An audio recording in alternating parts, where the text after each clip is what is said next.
menjelaskan klaster perkara cyber yang dimaksud, dan menyebutkan nama kedua terdakwa secara lengkap. Tidak ada ruang ambiguitas sedikitpun yang dapat merugikan hak pembelaan terdakwa.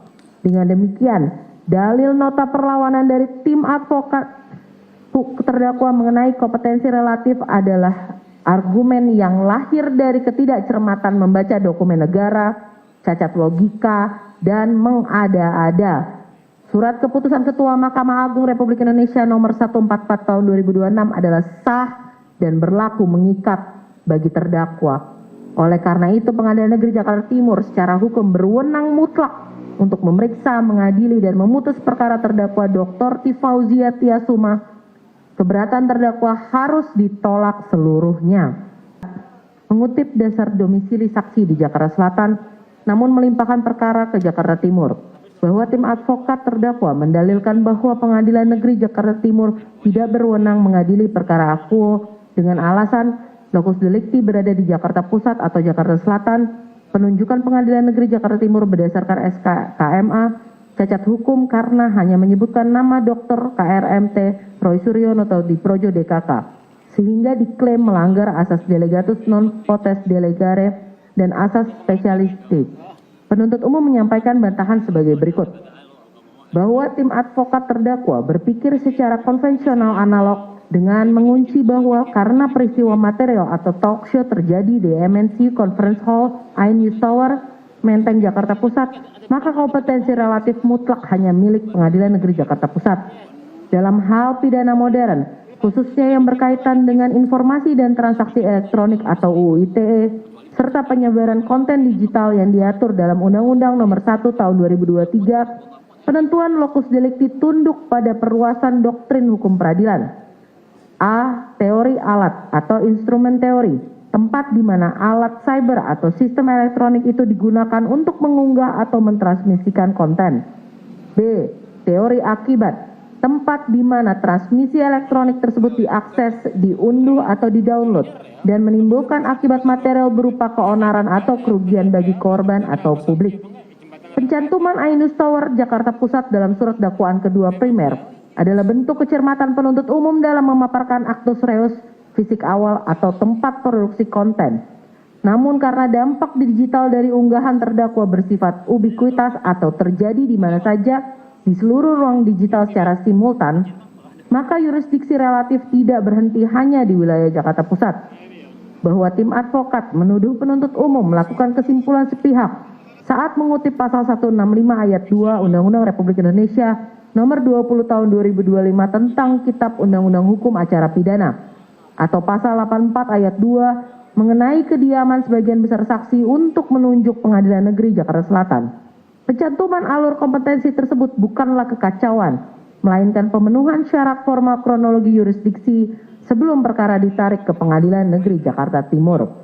Bahwa penuntut umum sengaja menguraikan elemen Jakarta Selatan dalam surat dakwaan untuk menegaskan prinsip efisiensi peradilan, yaitu membuktikan secara limitatif bahwa tempat tinggal terdakwa ditemukan dan kediaman sebagian besar saksi yang akan hadir memang lebih dekat dan relevan diakses dalam radius wilayah hukum DKI Jakarta, bukan di luar provinsi. Ini adalah prasyarat administratif yang wajib dilewati sebelum melangkah ke ketentuan pasal 166 Undang-Undang Nomor 20 Tahun 2025. Bahwa argumentasi tim advokat menunjukkan ketidakpahaman mendasar mengenai doktrin koneksitas perkara, asas dominus litis dan perluasan kewenangan absolut Ketua Mahkamah Agung dalam ranah hukum acara pidana. Bahwa penunjukan Pengadilan Negeri Jakarta Timur bersandar penuh pada pasal 166 Undang-Undang Republik Indonesia nomor 20 tahun 2025 atau pasal 85 Undang-Undang nomor 8 tahun 1981 yang memberikan mandat mutlak kepada Ketua Mahkamah Agung Republik Indonesia untuk mengalihkan yurisdiksi relatif suatu pengadilan negeri ke pengadilan negeri lainnya demi alasan keamanan, ketertiban umum, atau efisiensi peradilan. Bahwa tim advokat terdakwa membangun argumentasi eksepsinya di atas sebuah premis tunggal yang keliru dan manipulatif dengan menyatakan bahwa SK KMA nomor 114/KMA/SK.HK2.2 2026 cacat hukum karena hanya menyebutkan nama Dr. KRMT Roy Suryono Todiprojo DKK tanpa menyebutkan nama terdakwa Dr. Tifauzia Tiasuma secara spesifik. Penuntut umum meminta majelis hakim yang mulia untuk memeriksa secara langsung dokumen otentik SKKMA tersebut, di mana kebenaran material dan formal dari dokumen tersebut secara nyata mematahkan kebohongan eksepsi terdakwa. Meskipun pada bagian judul atau kepala SKKMA menggunakan singkatan DKK demi penyederhanaan administrasi, namun pada bagian diktum memutuskan menetapkan pertama dan kedua Ketua Mahkamah Agung Republik Indonesia secara terang benderang tertulis dan legal mencantumkan: pertama, menunjuk Pengadilan Negeri Jakarta Timur untuk memeriksa dan memutus perkara pidana atas nama terdakwa Dr. KRMT Roy Suryono Todiprojo dan Dr. Tifauzia Tiasuma. Dengan ditemukannya fakta bahwa nama terdakwa Dr. Tifauzia Tiasuma tertulis secara eksplisit dalam amar penetapan SKKMA, maka seluruh argumentasi penasihat hukum mengenai ketidakjelasan subjek hukum gugur demi hukum. Bahwa asas delegatus non potest delegare bermakna bahwa seorang delegator atau penerima wewenang tidak boleh melimpahkan kembali wewenang tersebut kepada pihak lain atau subdelegasi. Dalam kasus ini, Ketua Mahkamah Agung tidak mendelegasikan wewenangnya kepada siapapun. Ketua Mahkamah Agung menggunakan kewenangan atributif asli dari undang-undang untuk menunjuk langsung Pengadilan Negeri Jakarta Timur.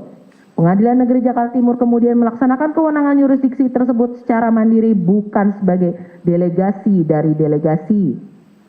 Bahwa berdasarkan pasal 1 angka 22 junto pasal 11 dan pasal 12 Undang-Undang Nomor 30 Tahun 2014 tentang administrasi pemerintahan mengatur secara rigid pemisahan antara sumber wewenang atribusi, delegasi, dan mandat sebagaimana pasal 11 ayat 1 Undang-Undang Nomor 30 Tahun 2014 mengatur mengenai kewenangan atribusi diberikan kepada badan dan atau pejabat pemerintah oleh Undang-Undang Dasar Negara Republik Indonesia tahun 1945 atau Undang-Undang.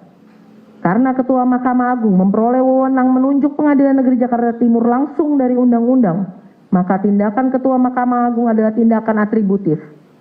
Doktrin delegatus non potest delegare atau penerima delegasi tidak boleh mendelegasikan lagi demi hukum tidak dapat diterapkan karena Ketua Mahkamah Agung bertindak sebagai pemberi kuasa pertama berdasarkan mandat undang-undang, bukan sebagai pihak yang menerima delegasi kekuasaan. Bahwa asas spesialitas atau spesialitas mensyaratkan bahwa suatu tindakan hukum atau keputusan administrasi harus merujuk pada objek dan urusan yang spesifik. SKKMA nomor 114 tahun 2026 telah memenuhi unsur ini secara sempurna karena secara limitatif menyebutkan nomor klaster perkara, peristiwa hukum penyebaran materi elektronik yang dimaksud, serta mengunci subjek hukum utamanya. Penyebutan DKK mempertegas spesifikasi bahwa seluruh orang yang terlibat dalam berkas perkara berlanjut atau berkaitan tersebut ditarik ke Pengadilan Negeri Jakarta Timur.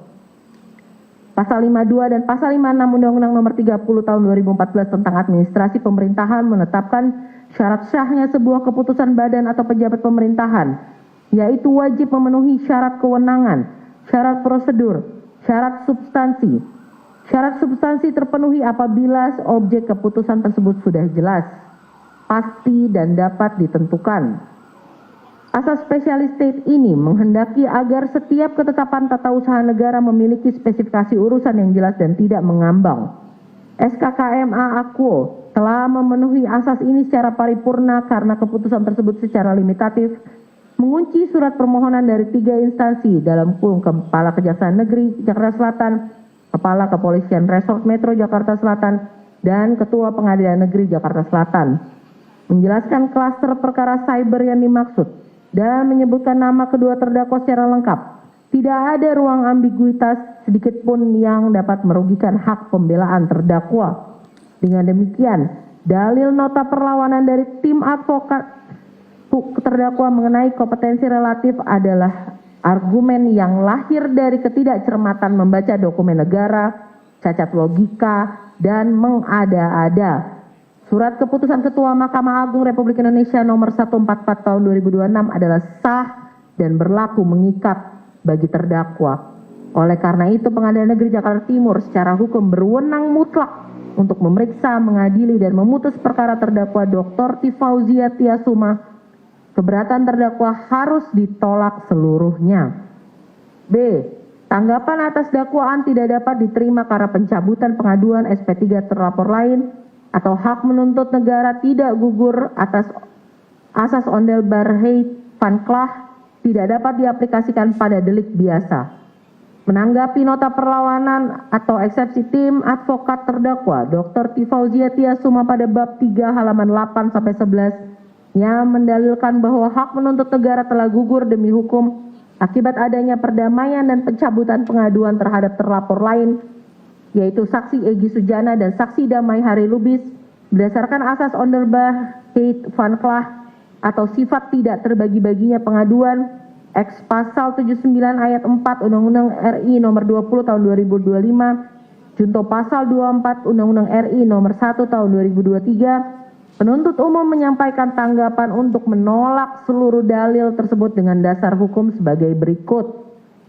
Tanggapan yuridis penuntut umum bahwa tim advokat atau kuasa hukum terdakwa membangun silogisme keliru dengan menyatakan bahwa karena kasus ini bermula dari satu laporan polisi yang sama atau satu kesatuan aduan oleh saksi IR Haji Joko Widodo, maka berdasarkan asas ondel barheit van Klah atau sifat tidak terbagi-baginya pengaduan, X pasal 24 Undang-Undang 1 tahun 2023, pencabutan laporan terhadap saksi Egy Sujana, saksi Damai Hari Lubis otomatis menggugur hak menuntut terdakwa Dr. Tifauzia Tiasuma.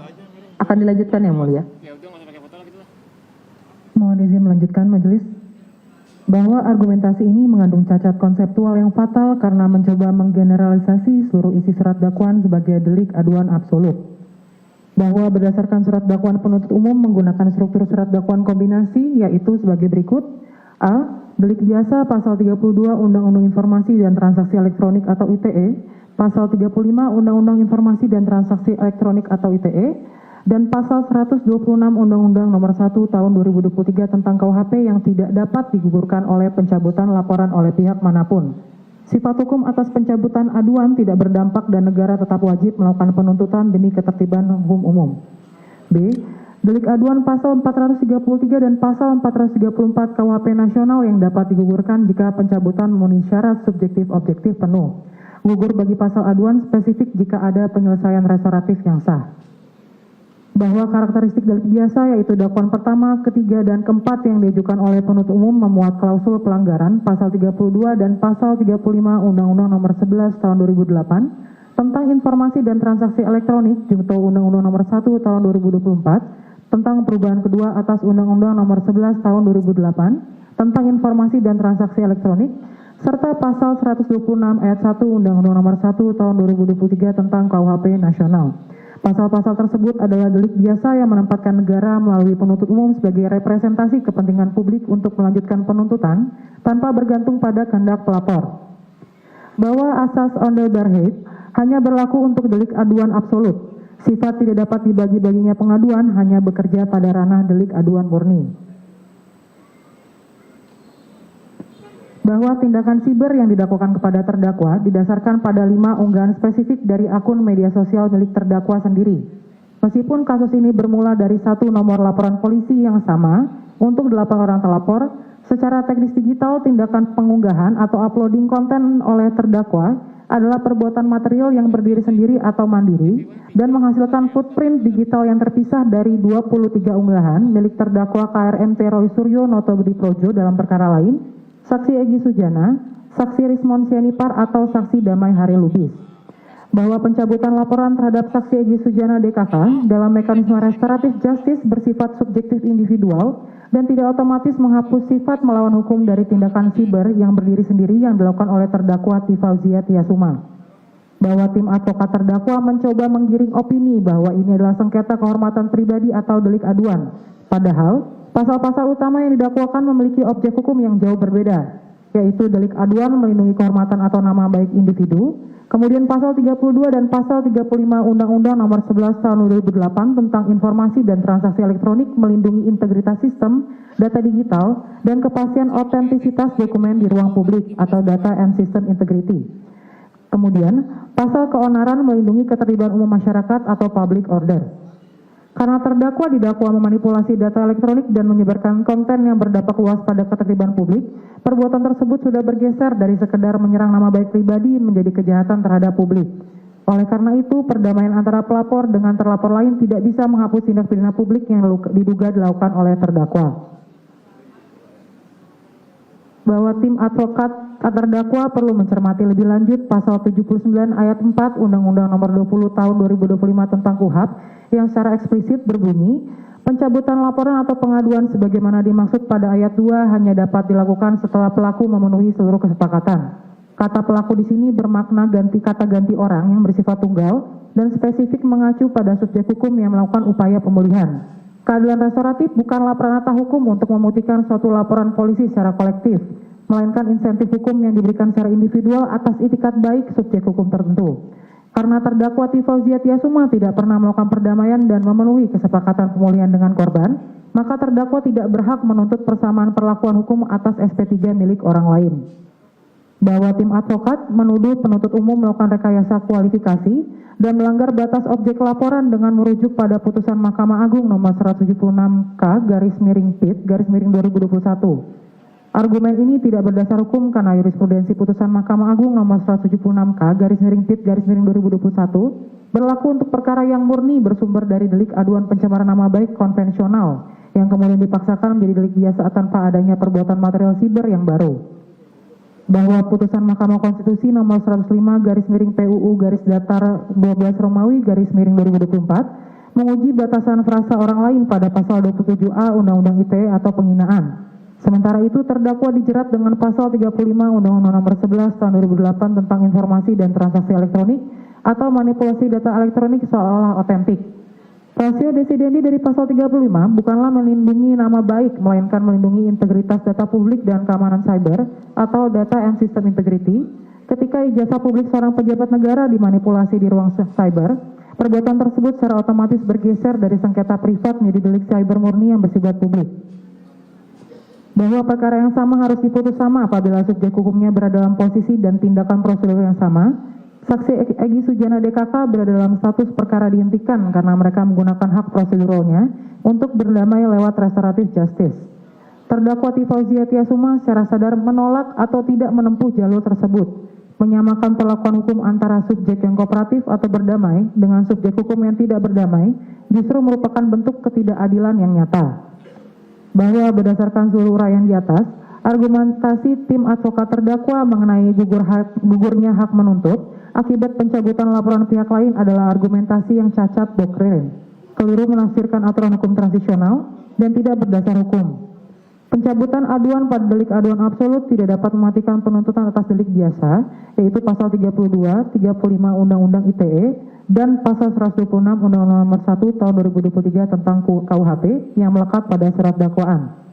Dengan demikian, penuntut umum memohon kepada Majelis Hakim yang mulia untuk menolak seluruh keberatan tim advokat terdakwa pada bab 3 ini dan menyatakan surat dakwaan penuntut umum tetap sah, kuat, serta dapat diterima untuk dilanjutkan ke tahap pembuktian. Mohon izin dilanjutkan rekan saya, Majelis. Izin melanjutkan yang mulia. Tanggapan atas legalitas dan validitas temporal surat dakwaan tidak kabur, non-obscurable, dan patuh pada lex temporis delicti. Menanggapi nota perlawanan tim advokat terdakwa pada bab 4 dan bab 5 yang mendalilkan bahwa surat dakwaan penuntut umum batal demi hukum karena kabur dan tidak jelas dengan alasan pelanggaran asas legalitas, kekaburan tempus delicti, serta ketidakjelasan anatomi cyber terkait locus delicti. Penuntut umum menyampaikan tanggapan sebagai berikut. Bahwa tim advokat terdakwa mendalilkan terjadi pelanggaran absolut terhadap asas legalitas non-retroaktif pasal 1 ayat 1 Undang-Undang Nomor 1 Tahun 2023 tentang KUHP karena tempus delicti berada pada kurun waktu Maret hingga Mei 2025. Sedangkan Undang-Undang Nomor 1 Tahun 2023 dan Undang-Undang Nomor 1 Tahun 2026 baru efektif pada tanggal 2 Januari 2026. Argumentasi tim advokat tersebut keliru secara teoritis dan dogmatis karena gagal memahami sifat dari delik berlanjut dan delik permanen digital.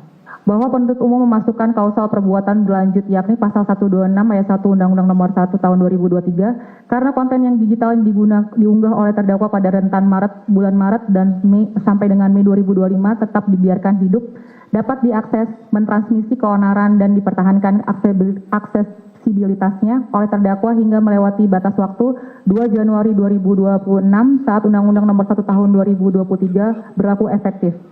Dalam delik cyber, tempus delicti tidak berhenti saat tombol upload ditekan, melainkan terus berlangsung selama transmisi data tersebut sengaja dipelihara dan diakses oleh publik. Bahwa penyusunan dakwaan secara alternatif subsidiaritas yang menyertakan KUHP lama, Undang-Undang Informasi dan ITE serta dan KUHP baru adalah langkah cermat penuntut umum untuk mengantisipasi transisi pemberlakuan hukum, bukan suatu bentuk obskur libel. Bahwa penentuan aturan mana yang lebih meringankan adalah wilayah material pembuktian pada saat hakim memutus perkara, bukan formalitas eksepsi yang dapat membatalkan dakwaan di awal persidangan. Menanggapi nota perlawanan tim advokat terdakwa pada halaman 17-20 mengenai tuduhan pencampuran perbuatan pihak ketiga, pencampur adukan dua rezim hukum pidana material serta cacat hukum akibat rekayasa prosedural dan ketiadaan audit digital forensik. Penuntut umum menyampaikan tanggapan sebagai berikut. Bahwa argumentasi tim advokat terdakwa menunjukkan ketidakpahaman mendasar mengenai konstruksi delik material cyber dan tata cara pemaparan jalinan konteks perkara. Masuknya 23 unggahan pihak ketiga bukan bentuk pelanggaran asas pertanggungjawaban pidana secara individual, melainkan bagian dari penyusunan anatomi kasus guna menggambarkan jalinan kerjasama, niat jahat yang simultan, atau minimal sebagai kontekstual evidence untuk membuktikan unsur mengakibatkan keonaran di kalangan masyarakat. Bahwa perbuatan material memang dimulai pada rentan bulan Maret sampai dengan Mei 2025, namun konten digital yang diunggah oleh terdakwa sengaja dibiarkan tetap hidup, tetap dapat diakses, mentransmisikan narasi hoax dan dampak keonarannya terus diproduksi secara meluas melewati batas transmisi waktu 2 Januari 2026. Saat Undang-Undang Nomor 1 Tahun 2023 berlaku efektif. Dalam ruang cyber, delik tidak selesai saat tombol upload ditekan, melainkan terus berlangsung sepanjang aksesibilitas data tersebut dipelihara oleh pemilik akun. Oleh karena itu, penerapan pasal 126 ayat 1 Undang-Undang Nomor 1 Tahun 2026 adalah sah. Bahwa berdasarkan pasal 3 Undang-Undang Nomor 1 Tahun 2023, jika terjadi perubahan perundang-undangan setelah perbuatan dilakukan, maka diaplikasikan aturan yang paling menguntungkan terdakwa. Penuntut umum menyusun dakwaan secara alternatif subsidiaritas justru untuk memberikan ruang bagi majelis hakim guna menguji dan menyaring secara rigid aturan mana yang paling tepat dan meringankan bagi terdakwa pada saat putusan akhir dijatuhkan, bukan di tahap putusan sela. Bahwa ketiadaan uraian rinci mengenai hasil audit digital forensik, source code atau mendata data dalam narasi surat dakwaan bukanlah cacat formil. Surat dakwaan sebagaimana pasal 75 ayat 2 huruf B Undang-Undang Nomor 20 Tahun 2025 atau pasal 143 ayat 2 Undang-Undang Nomor 8 Tahun 1981 hanya mensyaratkan perumusan unsur delik dan fakta perbuatan. Audit forensik, digital footprint, dan error level analysis atau ELA adalah bukti yang tempatnya untuk diuji di fase pembuktian pokok perkara di persidangan, bukan di pertentangan tahap eksepsi. Untuk isi pasal tidak kami bacakan karena sudah tercantum dalam tanggapan. Bahwa uraian dakwaan nomor rek perkara PDM 133 sekian sebagaimana didalilkan tim advokat pada bagian 4, 45 dan 46 telah memenuhi prasyarat cermat, jelas dan lengkap sebagaimana diatur dalam pasal 75 ayat 2 huruf B Undang-Undang RI Nomor 20 Tahun 2025. Seluruh keberatan terdakwa telah melompat jauh memasuki materi pembuktian pokok perkara yang tidak berdasar hukum untuk diperiksa pada tahap putusan sela. Dengan demikian, penuntut umum memohon kepada majelis hakim yang mulia untuk menolak seluruh nota perlawanan tim advokat terdakwa pada klausul-klausul tersebut dan memerintahkan persidangan dilanjutkan ke tahap pemeriksaan materi pokok perkara secara runut mengikuti alur hukum transisional cyber yang sah. Selanjutnya dilakukan keputusan saya.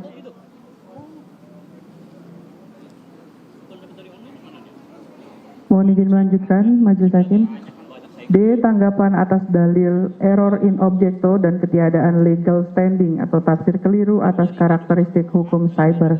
Menanggapi nota perlawanan atau eksepsi tim penasihat hukum terdakwa Dr. T. Fauzia Tiasuma pada halaman 21-23 yang mendalilkan adanya error in objecto dan ketiadaan legal standing pelapor atau saksi Insinyur Haji Joko Widodo dalam penerapan pasal 32 ayat 1 Undang-Undang Nomor 11 Tahun 2008 tentang Informasi dan Teknologi Transaksi Elektronik atau ITE dengan argumen bahwa pemilik sah data elektronik tersebut adalah saksi Dian Sandi.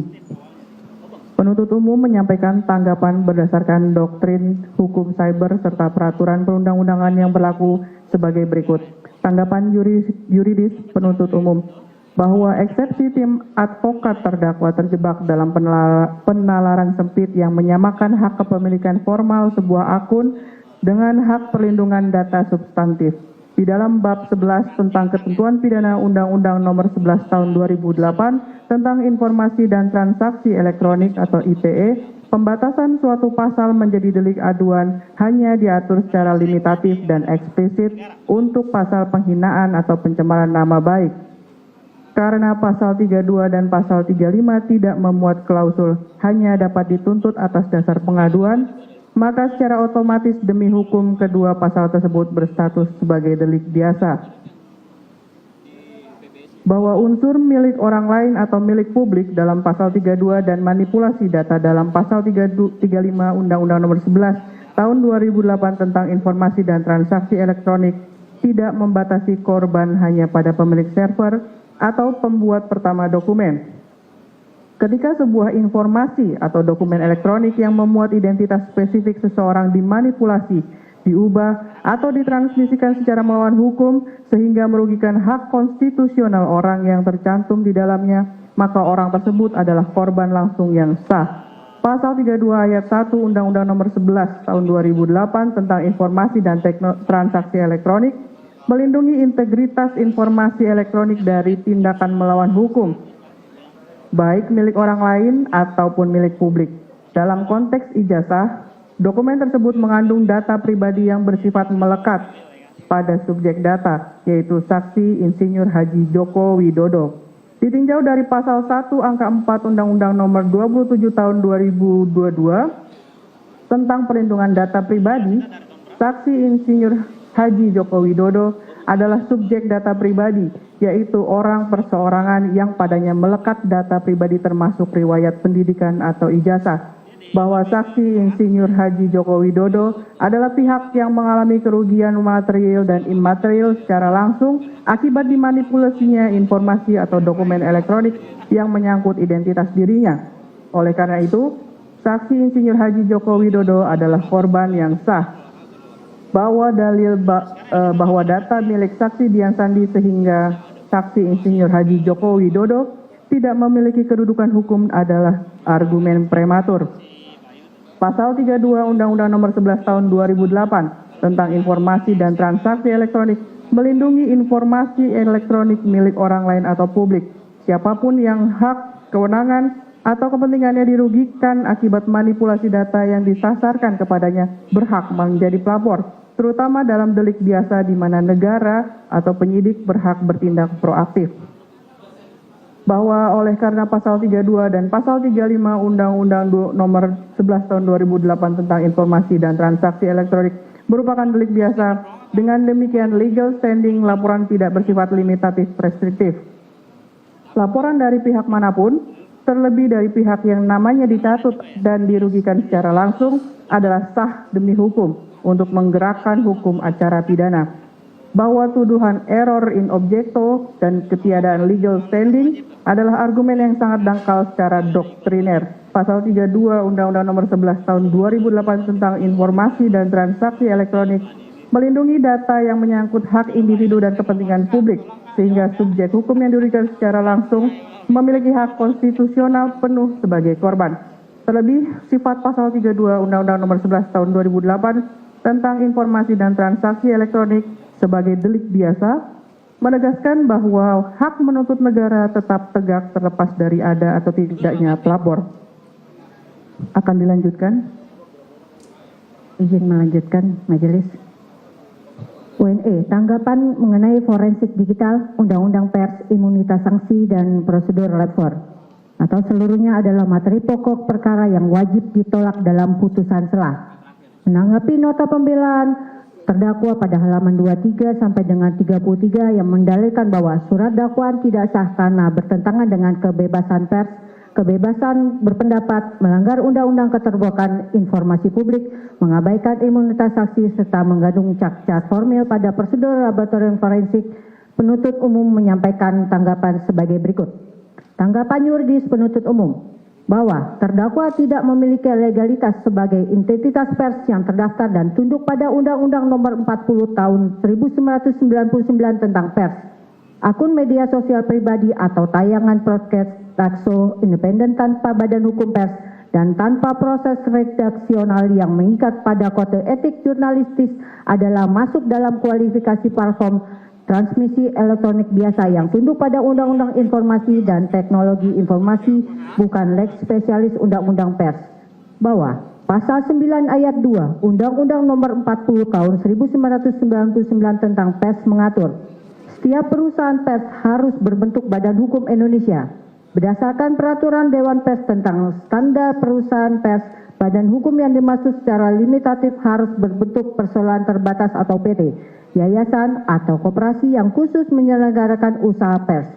Akun media sosial pribadi atau Instagram, TikTok, YouTube, atau podcast perorangan tidak memenuhi syarat konstitusi sebagai badan hukum pers.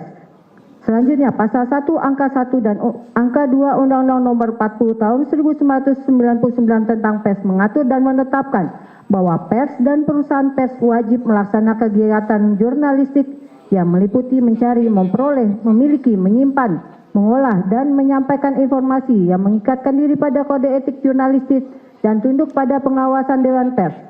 Bahwa sebagaimana perjanjian kerjasama antara Dewan Pers dengan Polri nomor 03-DP-PKS-11-2022 dan nomor NK-34-11-2022 tanggal 10 November 2022. Junto nota kesepakatan antara Dewan Pers dengan Kejaksaan Agung nomor 01-DP-MOU-11-2023 dan nomor KEP 048-A-JA-02-2023 tanggal 9 Februari 2023 secara limitatif mengatur bahwa penyelesaian sengketa melalui mekanisme Undang-Undang Pers mengatur kerjasama pelindungan hukum menyelesaikan sengketa lewat mekanisme Undang-Undang Pers hanya berlaku untuk karya jurnalistik yang diproduksi oleh wartawan profesional dan diterbitkan oleh media yang terverifikasi di Dewan Pers.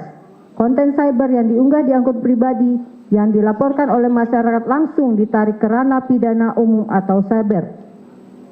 Bahwa terdakwa bertindak dengan itikat baik sebagai saksi prostitusi atau apakah unggahannya memenuhi kualifikasi produk pers murni yang lolos sensor redaksional merupakan wilayah pembuktian unsur melawan hukum. Hal ini membutuhkan pemeriksaan saksi-saksi serta bukti material lainnya. Bahwa tim advokat terdakwa yang menyatakan hasil lapor batal demi hukum karena melanggar Perkap nomor 10 tahun 2009 tentang tidak serta-merta mengaktifkan doktrin extraordinary rule yang mensyaratkan pelanggaran hak konstitusional. Kualitas perolehan bukti tersebut adalah materi pokok perkara yang wajib diuji pada tahap pembuktian, bukan dalam eksepsi ini. Sah atau tidaknya prosedur penyitaan dan uji laboratorium forensik atau sebuah dokumen digital adalah murni materi pra-peradilan atau materi pembuktian di muka persidangan. Eksepsi sesuai ruang lingkupnya hanya menilai apakah surat dakwaan sah, cermat, jelas, dan pengadilan berwenang mengadili, bukan menilai legalitas perolehan alat bukti. Jika penasihat hukum merasa alat bukti diperoleh secara ilegal, panggung untuk menggugurkannya adalah pada saat pembuktian akwa, bukan melalui eksepsi.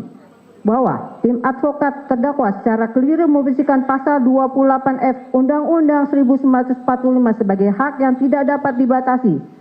Di dalam tata negara Indonesia, kebebasan berekspresi dibatasi secara ketat oleh pasal 28J ayat 2 Undang-Undang Dasar 1945 demi menghormati hak orang lain dan memenuhi tuntutan yang adil sesuai dengan pertimbangan moral, nilai-nilai agama, keamanan, dan ketitipan umum. Kebebasan berpendapat tidak pernah memberikan legalitas bagi siapapun untuk melakukan manipulasi dokumen elektronik dan menyebarkan berita bohong yang memicu keonaran secara berkelanjutan. Bahwa tim advokat terdakwa keliru memakai forum sengketa undang-undang keterbukaan informasi publik jika masyarakat atau terdakwa merasa hak informasi atau ijazah tersebut dihambat oleh badan hukum dan izin. Badan publik dalam hal ini adalah Universitas Gadjah Mada dan KPU. Hukum telah menyediakan mekanismenya, yaitu melalui sengketa informasi di Komisi Informasi berdasarkan mekanisme Undang-Undang Nomor 14 Tahun 2008, bukan dengan cara melakukan penghakiman sepihak dan manipulasi data di media sosial.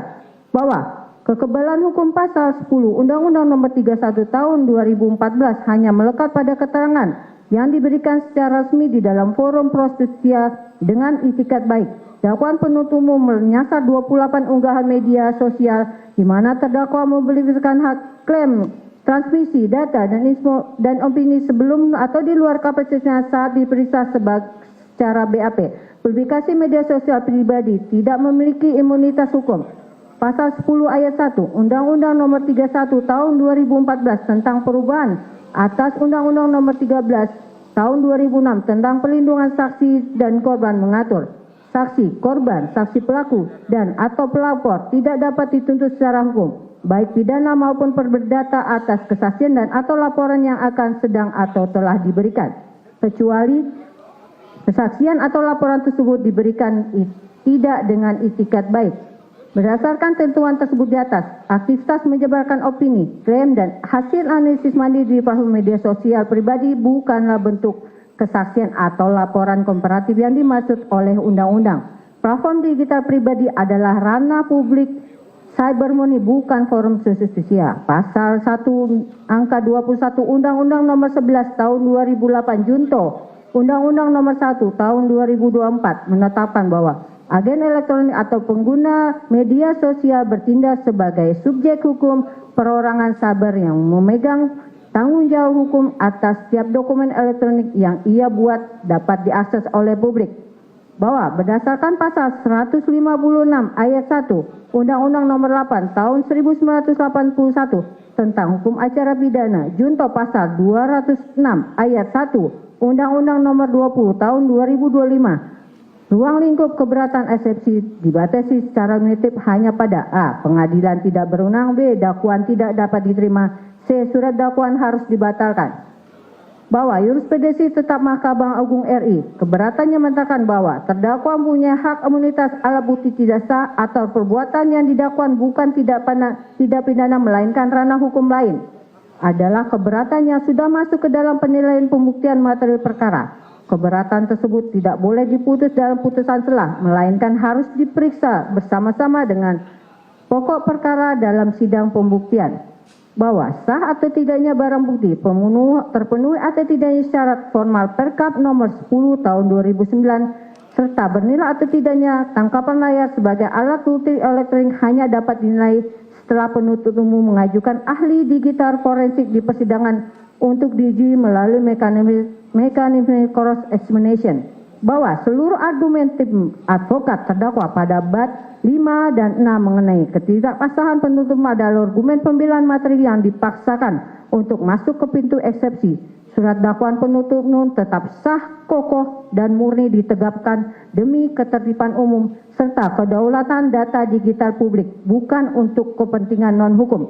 Dan dengan demikian, penuntut umum memohon kepada Majelis Hakim Pengadilan Negeri Jakarta Timur yang mulia untuk menolak seluruh keberatan tim advokat terdakwa pada klausul surat dakwaan tidak sah karena bukan untuk kepentingan penegakan hukum untuk seluruhnya dan memerintahkan agar sidang dilanjutkan dengan agenda pemeriksaan materi pokok perkara. Mohon izin dilanjutkan.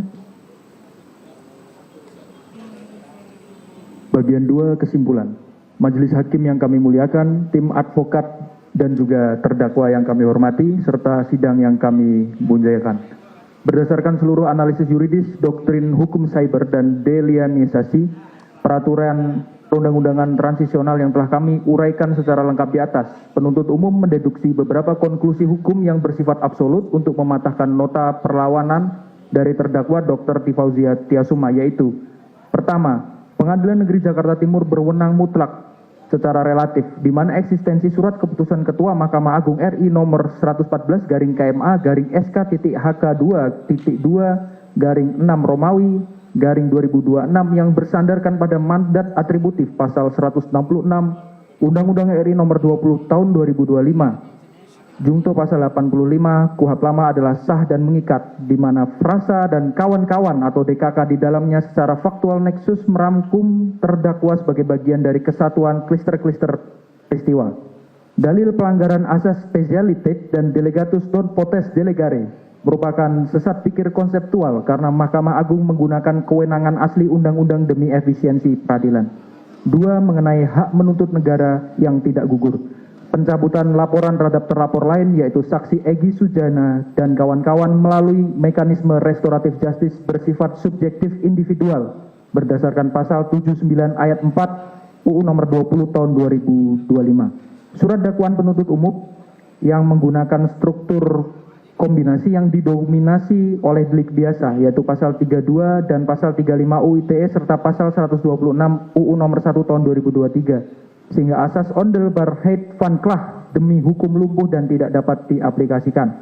3. Surat dakwaan sah, cermat, jelas, lengkap, dan tidak obskur libe. Surat dakwaan telah memenuhi standarisasi rumusan pasal 75 ayat 2 huruf B UU nomor 20 tahun 2025 KUHP baru, jungto pasal 143 ayat 2 KUHP lama. Penerapan pasal 126 ayat 1 UU nomor 1 tahun 2023 adalah konstitusional berdasarkan doktrin continuous digital crime. Mengingat terdakwa secara sadar memelihara aksesibilitas konten manipulatif tersebut melintasi batas transisi berlakunya KUHP nasional, yaitu 2 Januari 2026. 4. Legal standing pelapor valid dan bebas dari error in objecto. Saksi Insinyur Haji Joko Widodo adalah data subjek atau korban langsung yang hak konstitusional dan data pribadinya melekat secara inheren pada objek ijazah yang dimanipulasi oleh terdakwa. Karena yang dilanggar adalah pasal 32 dan pasal 35 UU nomor 11 tahun 2008 tentang ITE dan perubahannya yang memiliki karakter delik biasa, maka legal standing pelapor bersifat non-restriktif demi melindungi integritas data publik atau data integrity.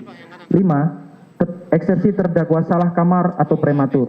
Seluruh dalil perlawanan mengenai hak imunitas saksi pasal 10 UU nomor 31 tahun 2014, kebebasan pers UU nomor 40 tahun 1999, penolakan bukti tangkapan layar hingga cacat prosedur lapor berdasarkan peraturan Kapolri nomor 10 tahun 2009 atau exclusionary rule dalam pasal 235 UU nomor 20 tahun 2025 secara nyata telah melompat jauh memasuki materi pokok perkara berdasarkan jurisprudensi tetap Mahkamah Agung RI nomor 55 K/PIT/1995 jungto pasal 206 ayat 3 UU nomor 20 tahun 2025 keberatan tersebut tidak boleh diputus dalam putusan sela, melainkan wajib ditolak dan diperiksa bersama-sama pada sidang pembuktian. Selanjutnya akan dilanjutkan oleh rekan kami. Izin yang melanjutkan yang mulia. Majelis Hakim yang kami muliakan, tim advokat, kuasa hukum yang kami hormati, serta sidang yang kami muliakan. Berdasar kesimpulan yuridis yang telah dipaparkan di atas, kami penuntut umum dalam perkara ini memohon kepada Majelis Hakim Pengadilan Negeri Jakarta Timur yang mulia yang memeriksa, mengadili, dan memutus perkara akuo untuk berkenan menjatuhkan putusan sela dengan amar sebagai berikut. 1. Menolak seluruh perlawanan, eksepsi dari terdakwa dan tim advokat kuasa hukum terdakwa Dr. Tifausia Tiasuma untuk seluruhnya. 2. Menyatakan Pengadilan Negeri Jakarta Timur berwenang mutlak secara relatif untuk memeriksa, mengadili, dan memutus perkara pidana nomor 301/PIT-sus/2026/PNJKT-tim atas nama terdakwa Dr. Tifausia Tiasuma. 3. Menyatakan surat dakwaan jaksa penuntut umum nomor register perkara PDM 133-114-EOH-2/06/2026 tertanggal 22 Juni 2026 adalah sah menurut hukum karena telah memenuhi syarat-syarat formal dan material undang-undang sebagai dasar pemeriksaan perkara. 4. Memerintahkan agar pemeriksaan perkara pidana atas nama terdakwa Dr. Tifausia Tiasuma dilanjutkan ke tahap pemeriksaan materi pokok perkara dengan melakukan pembuktian di persidangan. Demikian tanggapan atau jawaban jaksa penuntut umum ini kami bacakan dan serahkan dalam sidang hari ini Kamis 16 Juli 2026 tim jaksa penuntut umum. Selesai yang mulia. Mohon izin yang mulia ada beberapa yang kami point. halaman 10 dan halaman 26. Silakan.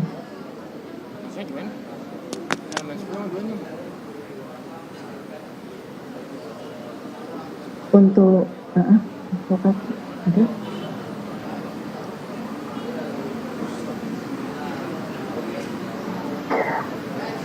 Sidang kemarin tanggal berapa sih sebelum? Ya pokoknya ada Kamis juga tanggal berapa?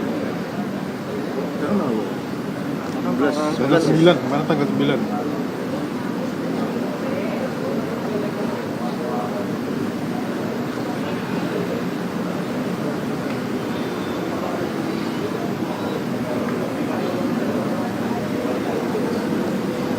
Lu masih ngerekam itu, Bang? Nah, udah gue tidak tapi gue rekam lagi.